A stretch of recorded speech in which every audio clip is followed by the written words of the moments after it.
gentleman there. Okay. Yes. Mr. Chairman, John Bailey. John Bailey, freelance journalist. A question. No. What's your name? John Bailey, freelance journalist. Can you ask members of the panel to speak about the prospects for talks between the Taliban, the coalition forces, Karzai's government and the Pashtuns, please? Okay, thank you. Bob? Chair, Bob Russell, I'm involved with Christian CND, but I'd like to pick up a point which, at least it came through to me, that Dawood raised. He mentioned particularly about Taliban propaganda constantly referring to casualties suffered by civilians and others as a result of Allied bombing and military activities. Let me also point out that when we hear the news in this country, all we ever hear about are Allied casualties and in particular British service casualties.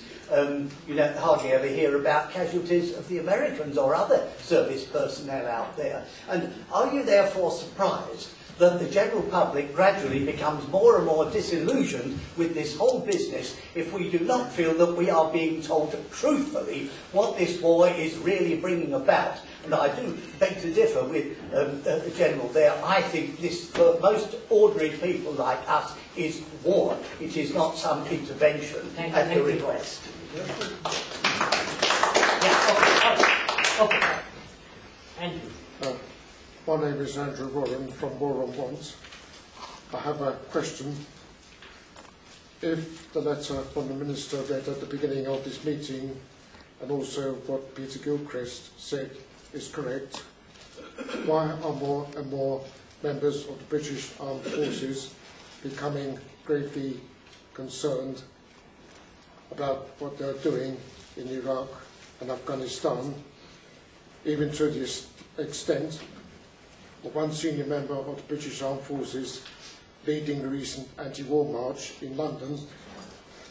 The actual truth is, in the case of Iraq and Afghanistan, we have got no damn business to be over in the first place. Okay, thank you. So the question about the prospects of talks between the Taliban. Before 2005, we started a reconciliation process. At that point, it was called Programme Taki Musol, because reconciliation in Afghanistan is not a good word because the communists did that and then killed them when they came in. And that was set up with Professor Mojadedi, who is one of the presidents of Afghanistan in the early days. And we, certainly when I was there, we peeled off about 4,000, and that programme has been continuing. What we're trying to do now is to rekindle that programme, to make it much more active than it has been. And General McChrystal, who is the new commander out there, is going to lead that. And he's got one of our generals, Graham Lamb, out there to help him, and I think that will be successful. On what Andrew Worrell had to say, I am not aware of the situation you're talking about at all, because every British soldier I speak to that has been to Afghanistan is delighted to have been there. They think they're doing an excellent job. If you listen to the radio and you listen to what they're saying, that actually there's stability coming into the country. And as I said, and people will forget it, but the last figures I have is 2008. 74% of the violence was in 10% of the districts, only 6% of the population. Thank you. Anyone else would like to comment? Yeah. Please. Okay. Party of war. I will give you your turn. And a party of fascism. This is what Labour Party is all about. And all this nonsense about it went to Afghanistan specifically because of its imperialist interest in terms of oil in the area. And it wants the pipeline to go through Afghanistan because it fears the resurgence of Russian nationalism. And consequently, it has armed and supported the Taliban to defeat Russia because of its imperialist design on the region. So now this nonsense about we, I would like to know what nonsense is German, our government, we got all, we didn't. It's an imperialist party, the Labour Party, and they should be charged with war crimes. They should be tried with war crimes and genocide. Okay, There was a question about talks and reconciliation. There are 3 channels of talking with the Taliban. The first one is that the commission in Afghanistan is called Reconciliation Commission, and that's the main task of that commission is talking with the Taliban and reconciling them. That commission pays some of the Taliban foot soldiers to reconcile them, and then they give them some money for their livelihood, which is not enough because the commission doesn't have enough resources. So this is one channel of contacting the Taliban, and they say that they have so far reconciled around 10,000 Taliban soldiers over the past 7 or 8 years. And then the second channel is the Jirga process, the peace Jirga process that was started in 2008 between Afghanistan and Pakistan. There were so many tribal elders, officials who came to Kabul. They were sitting there for a few days. They came up with several suggestions that we should be contacting the Taliban, especially their leaders who are reportedly in the tribal area in other parts of Afghanistan and Pakistan. So this was the second process that was started. The third process is the Saudi-backed process.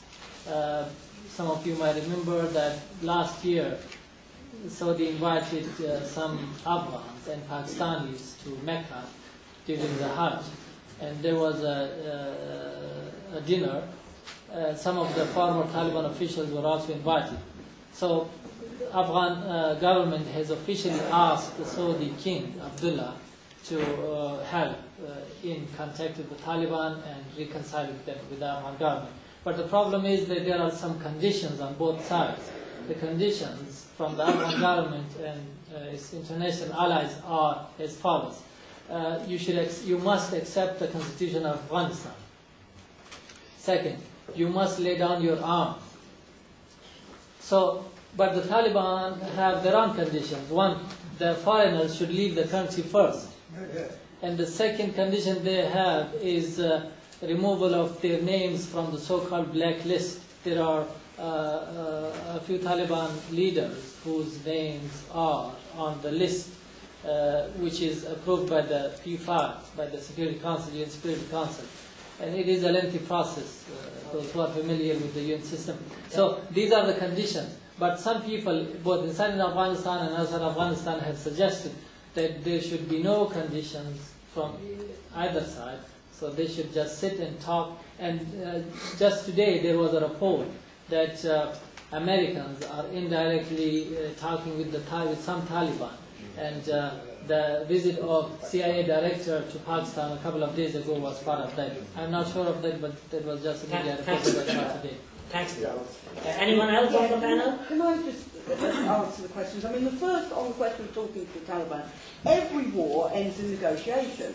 That is the truth, and there will be talks with the Taliban. As has been said, last year during Ramadan, the Saudis brokered these talks, and this will continue to happen. It is happening now, almost certainly, even though we may not know about exactly what is happening. But the talk from David Miliband and people like this, that there's 9 Taliban and Master Taliban, and this kind of attempt to differentiate, is actually a prelude to them knowing that at some point they will have to negotiate. And the thing which is most hypocritical is the way, the Taliban is kind of built up as, this terrible sort of bogey, when everybody knows it will end up in talking to the Taliban, because they are representing a bigger and bigger force in Afghan society. And I just think that if this government were honest about this, it would say this, and it would say that this is what it's doing. But of course we know very well, with honesty and wars where this government is concerned, probably most other things as well, are a contradiction in terms.